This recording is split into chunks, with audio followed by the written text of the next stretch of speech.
ஆண்டவராக இயேசு கிறிஸ்து நாமத்தினாலே உங்கள் யாவரையும் வாழ்த்தி வரவேற்கிறேன். கடந்த வீடியோவில் கூட தனிமையை குறித்து சில காரியங்கள் பேசியிருந்தோம். இந்த வீடியோ கூட அதுக்கு தொடர்ச்சியாக கூட இன்னும் ஒரு சில காரியங்களை தனிமையில் இருக்கிறவர்களுக்கு தேவன் எப்படி துணையாக இருக்கிறார் என்பதையும் உலகம் கற்றுத்தரும் சில பாடங்களையும் கூட நாம் இந்த வீடியோவில் பார்க்க போகிறோம். அல்லேலூயா.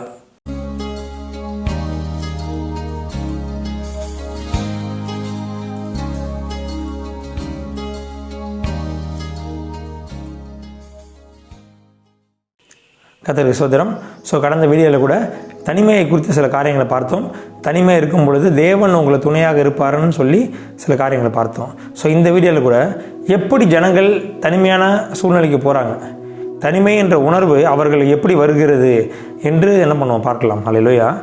பாருங்கள், முதலாவது தனிமை வருவதற்கான காரணம் என்னன்னு கேட்டிங்கன்னா, குடும்பத்தில் சில உறவுகள் மத்தியில் சில பிரச்சனைகள், அந்த பிரச்சனைகள்னால என்ன பண்ணுறாங்க, தனிமையில் போகிறாங்க. கணவன் மனைவிக்கு உள்ள உறவுகளில் பிரச்சனைகள், பிள்ளைகளோட பிரச்சனை, பெரியவங்களோட பிரச்சனை, இந்த ரிலேஷன்ஷிப்பில் பிரச்சனை வந்துச்சுனாலே மனிதன் ரொம்ப ஃபீல் பண்ண ஆரம்பிச்சிடும். எனக்கு குடும்பத்தில் பிரச்சனைன்னு சொன்னால் தாங்கிக் கொள்ள முடியாது, அது தனிமையின் உணர்வு ஏற்படுத்திடும். யாருமே நமக்கு இல்லையேன்னு சொல்லி என்ன பண்ணுவோம், சில நேரங்கள் என்ன பண்ணிடும், நமக்கு யோசிக்க வச்சிடும். நம்ம எதை நம்பிட்டு இருந்தோமோ அவங்க நமக்கு துணையாக இல்லையேன்னு நினச்சி நம்ம என்ன பண்ணுவோம், தனிமையின் எண்ணத்தில் போயிடுவோம். அல்லேலூயா. சில நேரங்களில் பாருங்கள், நம்ம வாட்ஸ்அப்பில், ஃபேஸ்புக்கில், இல்லை இன்ஸ்டாகிராமில், யூடியூப்பில், ஏதோ ஒரு சோஷியல் மீடியாவில் ரொம்ப என்ன பண்ணணும், நம்ம ரொம்ப நேரத்தை செலவுப்படுத்தும் பொழுது நாம் தனிமை இல்லைன்ற எண்ணம் என்ன பண்ணணும் நமக்கு வரும். அதெல்லாம் தனியாக இருக்கிறவங்கன்னு நினைப்பாங்க, இந்த மாதிரி நம்ம டைமை ஸ்பெண்ட் பண்ணால் நம்ம தனியாமே இல்லை, நம்ம கூட நம்ம கொஞ்சம் பிஸியாக இருக்கிறோன்னு நினச்சிட்டு இருப்போம். ஆனால் சில நேரத்தில் பாருங்கள், அந்த சோஷியல் மீடியாவே நமக்கு என்ன செய்யும், தனிமை உணர்வை ஏற்படுத்திடும். ஏனென்றால் சோஷியல் மீடியாவில் ஒரு சில விஷயங்களை ரொம்ப பிரம்மாண்டமாக சொல்லுவாங்க, ஒரு சின்ன சின்ன விஷயங்களை கூட ரொம்ப பெருசாக காட்டுவாங்க. அவங்க அப்படி வாழ்கிற மாதிரி நம்மளை என்ன பண்ணுவாங்க, உண்மையாக அவங்க அப்படி இருக்க மாட்டாங்க, ஆனால் நமக்கு அப்படி காட்டுவாங்க. அது நடிப்புன்னு தெரியாமல் அதை பார்க்குற பிள்ளைகள் என்ன செய்யுமா, தனிமையின் உணர்வுகளை போயிடும். இவங்களாம் இப்படி இருக்கிறாங்களே, நமக்கு அப்படி இல்லையே, நம்மள்ட்ட வசதி இல்லையே, நம்மள்ட்ட கார் இல்லையே, நம்மள்ட்ட செல்வாக்கு இல்லையே, அவங்க அப்படி இருக்கிறாங்களே, நம்ம குடும்பத்தில் இப்படி இல்லையேன்னு சொல்லி என்ன பண்ணோம். சில பிள்ளைகள் பாருங்கள், வெளியில் பார்த்தா அப்படியே போயிட்டு வந்துட்டு இருக்குங்க, ஆனால் உள்ளுக்குள்ளே என்ன பண்ணுங்க, தனிமையில் இருக்குங்க. நம்ம சொல்கிறத கவனிச்சிருக்கவே மாட்டாங்க, அவன் ஏதோ ஒரு சிந்தனையில் இருப்பாங்க. என்ன காரணம்னா, அப்படி சிந்தனையில் இருக்கிறவங்க எல்லாருமே தனிமையின் எண்ணத்தில் இருக்கிறாங்க. நான் தனியாக இருக்கும்போது என்ன பண்ணணும், இந்த மாதிரி யோசனைகள்லாம் வர ஆரம்பிக்கும். அவங்க வெளியில் எல்லாத்தையும் சேர்ந்து இருக்கிற மாதிரி இருந்தாலும் இருதயத்துக்குள்ளே நம்ம தனிமையாக இருக்கிறோன்னு நினைப்போம். ஏனென்றால் கம்பேரிசன் அந்த இடத்துல வரும். நம்மள்கிட்ட இவ்வளோ இருக்குது, அவங்கள்ட்ட அவ்வளோ இருக்குதுன்னு கம்பேர் பண்ணும்போது எப்பொழுதுமே நம்ம கண்ணுக்கு என்ன தெரியும், அவங்களுக்கு அதிகமாக இருக்குதுன்னு தெரியும். அப்போ நம்மள்கிட்ட இல்லையே, எப்படி நினச்சி நம்மள்ட்ட இது இருந்தால் தான் மதிப்பாங்களே, அப்படி நினச்சி என்ன பண்ணுவாங்க, அவங்க தனிமையின் உணர்வு ஏற்படும். சிலருக்கு பாருங்கள், அந்த ஏஜ் அப்பியரன்ஸ், நான் கலராக இல்லையே, நான் கருப்பாக இருக்கேனே, எனக்கு முடி இல்லையே, எனக்கு உடம்பு இல்லையே, நான் குண்டாக இருக்கிறேனே, ஏதாவது ஒரு அப்பியரன்ஸை குறித்து இந்த சமுதாயம் என்ன செய்யும், நம்மை தனிமைப்படுத்தும். நீ இப்படி இருக்கிற, உன்னை யார் சேர்த்துக்க மாட்டாங்க, உனக்கு மரியாதை கொடுக்க மாட்டாங்க, ஏதோ ஒரு காரணங்கள் நம்ம என்ன பண்ணோம், தனிமைப்படுத்தும். இந்த மாதிரி எந்த விதமான காரணங்கள் இருந்தாலும் டாக்டர்ஸ் என்ன சொல்கிறாங்கன்னு கேட்டிங்கன்னா, அதில் மெடிசன்ஸ் கொடுக்குறாங்க. நான் தனியாக இல்லை, தனியாக இருக்கும்போது என்ன ஆகுதுன்னா டிப்ரெஷன் ஏற்படுது, மன உளைச்சல், மனசு ரொம்ப பாதிக்கப்படுது. அதெல்லாம் என்ன பண்ணுறாங்க, டாக்டர் சில மருந்துகளை கொடுத்து அவங்கள இந்த கெமிக்கல் ரியாக்ஷனை ஸ்டேபிள் பண்ணுறாங்க. ஆனாலும் இது நிரந்தரமானது இல்லை. அப்புறம் என்ன அட்வைஸ் கொடுக்குறாங்கன்னா, என்ன பண்ணுறாங்க, நீங்கள் உங்களுக்குன்னு ஒரு கோல் செட் பண்ணிக்கோங்க, ஒரு லட்சியத்தை நீங்கள் என்ன பண்ணுங்கள் வச்சுக்கோங்க, அந்த லட்சியத்தின் பாதையில் நீங்கள் போனீங்கன்னா தனியாக இருக்க மாட்டீங்க அப்படின்றாங்க. சிலர் என்ன சொல்கிறாங்க, நீங்கள் என்ன பண்ணுங்கள், உங்களை மாதிரியே ஒரு கம்யூனிட்டியை என்ன பண்ண உருவாக்குங்க. ஒரு சமுதாயத்தில் ஏதோ ஒரு கூட்டம் இருக்கும், அநேக கூட்டங்கள் இன்றைக்கி இருக்குது. இன்றைக்கி கட்சி கூட்டங்கள் இருக்குது, ரசிகர்கள் கூட்டம் இருக்குது, பார்க்கில் கூட்டம், ஜிம்முக்கு போனீங்கன்னா கூட்டம், ஏதோ ஒரு கூட்டங்கள் மக்கள் என்ன பண்ணுறாங்க, சேர்ந்து இருக்கிறாங்க. ஒரு உறவுகள் நிமித்தமே ஒரு கூட்டங்கள் இருக்கும், ஃப்ரெண்ட்ஷிப்னு சொல்லி ஒரு கூட்டம் இருக்கும். ஏதோ ஒரு கூட்டத்தில் போய் நீங்கள் என்ன பண்ணுங்க, சேர்ந்துக்கோங்க. நீங்கள் தனியாக இருக்க மாட்டீங்க. அவங்கள்ட்ட பேசிகிட்டு இருந்தீங்கன்னா உங்களுக்கு எப்படி இருக்கும், ஜாலியாக இருப்பீங்க, ரிலாக்ஸாக இருப்பீங்க, உங்களுக்கு சந்தோஷம் இருக்கும். அதனால் நீங்கள் தனியாக உணர மாட்டீங்கன்றாங்க. சிலர் என்ன சொல்கிறாங்கன்னா, டிவி பாருங்கள், சினிமா பாருங்கள், டிவியில் என்ன பண்ணுங்கள், யூடியூப் பாருங்கள், ஏதோ வீடியோஸ் பார்த்துட்ருங்க, நீ தனிமையாக ஃபீல் பண்ண மாட்டீங்க, உங்கள் தனிமைன்ற எண்ணம் என்ன ஆயிரும், உங்களுக்குள்ளே போயிருன்றாங்க. சிலர் என்ன சொல்கிறாங்கன்னா, அனிமல்ஸ் வளர்க்க சொல்கிறாங்க. நாய்க்குட்டியோ, பூனைக்குட்டியோ, மீனோ, கிளி, புறா, ஏதோ ஒன்று என்ன பண்ணுங்கள் வளர்த்திங்கன்னா அது உங்கள் கூட எப்பொழுது விளாண்டுட்ருக்கோம்.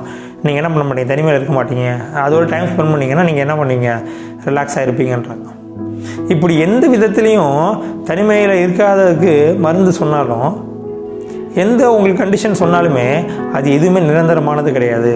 ஏனென்றால் மனிதன் தனிமையாக இருப்பது நல்லதல்ல, அவனுக்கு ஏற்ற துணையை உருவாக்குவேன்னு சொல்லி தேவனாகிய கர்த்தர் மனிதனை படைக்கும் போது சொல்லிட்டார்.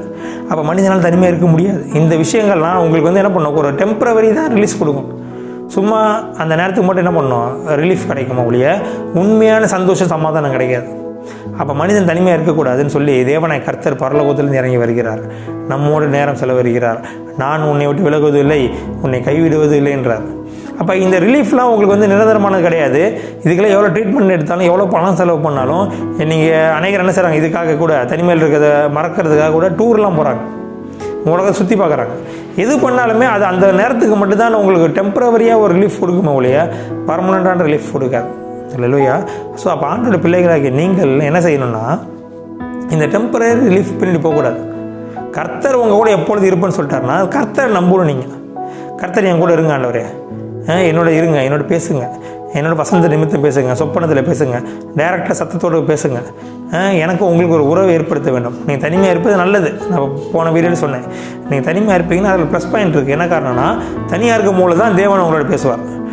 கூட்டமாக இருந்து சும்மா சுற்றி இருந்தீங்கன்னா உங்களுக்கு என்ன பண்ணுவோம், தேவன் சத்தம் கேட்காது. ஏனென்றால் பைபிளில் படிச்சிங்கன்னா எல்லாம் தனிமையில் இருக்கும்போது தேவன் அவரோட பேசியிருப்பார். அப்போ உங்களோட தேவன் பேசணும்னு சொன்னால் நீங்கள் அவருக்கு ஒன்று நேரத்தை செலவிடணும். அப்போ நீங்கள் தனிமையாக இருக்க ஃபீலிங் கிடைக்கும் போது நீங்கள் என்ன பண்ணுங்கள், தேவனோட நான் இருக்குன்னு நினைங்க. கவலைப்பட்டுட்டு வருத்தப்பட்டுட்டு இருக்காதீங்க. அந்த கவலைகள் வருத்தங்கள்லாம் உங்களுக்கு என்ன பண்ணாது, விடுதலை கொடுக்காது. தேவனே நீங்கள் என் கூட இருங்க, உங்களோட நான் பேசணும். தேவன் உங்களுக்குண்டு ஒரு சபையை கொடுத்துருப்பாரு, அந்த சபைக்கு போங்க, சபையில் எல்லா ஜனமும் சேர்ந்து தேவனை ஆராதிங்க, தேவனை துதிங்க, தேவனை பாடுங்க, தேவ நாமத்தை உயர்த்துங்க. அங்கே ஒரு கம்யூனிட்டி இருக்கும், அந்த கம்யூனிட்டியில் நீங்கள் சேர்ந்தீங்கன்னா இந்த பிரச்சனைகள் யோசனைகளே வராது. பயமுறுத்த மாட்டாங்க, பயம் இருக்காது. ஏன்னா பயமே என்ன பண்ணணும், நமக்கு ஒரு தனிமையை ஏற்படுத்தும். அப்போ எந்த ஒரு தனிமை எண்ணமும் இல்லாதபடி தேவனோடு நீங்கள் உறவு கொள்ளும் பொழுது தான் நீங்கள் சந்தோஷத்தோடு சமாதானத்தோடு வாழ முடியும். தனிமை உணர்வு இல்லாமல் வாழ முடியும். உலகம் கொடுக்குற எல்லா சொல்யூஷனுமே நமக்கு டெம்பரவரி தான். அது சந்தோஷத்தை கொடுக்காது. ஒரு முறை சந்தோஷமாக இருக்க மாதிரி இருக்கும், அதுக்கப்புறம் சந்தோஷத்தை தராது. தேவன் ஒருவரே உங்களுக்கு என்ன பண்ணுவாராம், கர்த்தர் உங்களோட துணையாக இருப்பார். தேவன் ஒருவரே உங்களுக்கு என்ன பண்ணுவார், துணை செய்கிறவர். அவர் உங்களுக்கு வலது பக்கத்தில் இருக்கும் பொழுது நீங்கள் அசைக்கப்படுவது இல்லை. தேவன் எப்பொழுதும் நீ எங்கே போனாலும் தேவன் என்ன பண்ணார், உங்களோட இருப்பார். வானத்துக்கு போனாலும் இருப்பேன்றார் தாவீது சொல்கிறார். நீ வானத்துக்கு போனாலும் சரி, நான் பாதாளத்துக்கு போனாலும் சரி, எங்கே போனாலும் நீர் என்ன பண்ணுறீங்க, என் கூட இருக்கிறீங்க ஆண்டவரேன்றார். அப்போ தேவன் நம்மோடு இருக்கிறார். எந்த உறவுகள் நம்ம கைவிட்டாலும், நண்பர்கள் கைவிட்டாலும், நம்ம சுற்றி இருக்க எந்த சூழ்நிலையை நம்ம கைவிட்டு போட்டாலும் தேவனாகிய கர்த்தர் நம்மோடு இருக்கிறார். அப்போ தனிமையின் உணர்வே உங்களுக்கு தேவையில்லை. தனியாக நீங்கள் இருக்கீங்கன்னா கர்த்தர் உங்கள் கூட இருக்கிறார். சத்தமாக கர்த்தரோட பேசுங்க. மனசு நினைக்கிறதெல்லாம் அப்பாட்ட சொல்கிறத நீங்கள் என்ன பண்ணுங்கள், சத்தமாக சொல்லுங்கள். ஏன்னா அப்பா உங்க கூட இருக்கிறார். அப்பாட்ட ஷேர் பண்ணுங்கள். ஒரு ஃப்ரெண்டுகிட்ட பேசுகிற மாதிரியே நீங்கள் என்ன பண்ணுங்கள், எல்லாத்தையும் தனிமை நேரத்தில் தேவனோட பேசுங்க, தேவனோட உறவு கொள்ளுங்க, தேவனோட நினச்சி நில்லுங்க. கர்த்தர் உங்களை தனிமை எண்ணத்தை எடுத்து போட்டு, தேவையில்லாத வீணான எண்ணங்களை உங்கள் இறுதி எடுத்து போட்டு சந்தோஷித்து சமாதானத்தை உங்கள் வாழ்க்கையில் கட்டளையிடுவாராக. கர்த்தருக்கு ஸ்தோத்திரம். ஆமென்.